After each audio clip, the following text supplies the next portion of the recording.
count for former Guantanamo detainee Ahmed Ghailani, who was accused of joining in a plot that led to the 1998 bombing of the American embassies in Tanzania and Kenya. National correspondent Catherine Harris takes a look at the national security implications here going forward. Catherine. Well, thank you, Brett. A legal source familiar with the Guantanamo cases tells Fox that this is clearly a blow for the Department of Justice, and it will be seen as yet another setback for President Obama and Attorney General Eric Holder to try the 9/11 suspects in federal court. Now, the Ghailani case, we've got some new sketches that we'll show you now, has often been described as a test case for the federal court system. Ghailani is the first of the 14 high-value detainees to be brought to the U.S. for a civilian trial.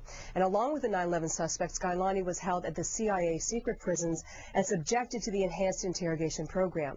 In this particular case, at least one witness for the prosecution was thrown out because it was argued the witness was discovered through the CIA interrogations. And those who support military commissions for the 9/11 suspects will now argue that if the Department of Justice cannot get a conviction on all charges for Ghailani, what can it really hope for in the 9/11 case in the federal court? Because the 9/11 case has two important differences. Number one, the Ghailani case did not seek the death penalty, while the 9/11 case surely would. And Khalid Sheikh Mohammed was waterboarded in the CIA program, and according to U.S. officials, Ghailani was not, Brett. Catherine, Democratic Senator Chuck Schumer from New York said just last week that the Khalid Sheikh Mohammed trial is not coming to New York. You had Republican leaders recently saying they're not going to fund any efforts to bring detainees from Gitmo to America for these trials. Is this verdict now essentially the nail in the coffin on this effort by the administration? Well, I would say now there are really just two leading options that the administration has to choose between. One is indefinite detention for the 9/11 suspects, so no trial in the immediate future, or sending them back to the military commissions at Guantanamo.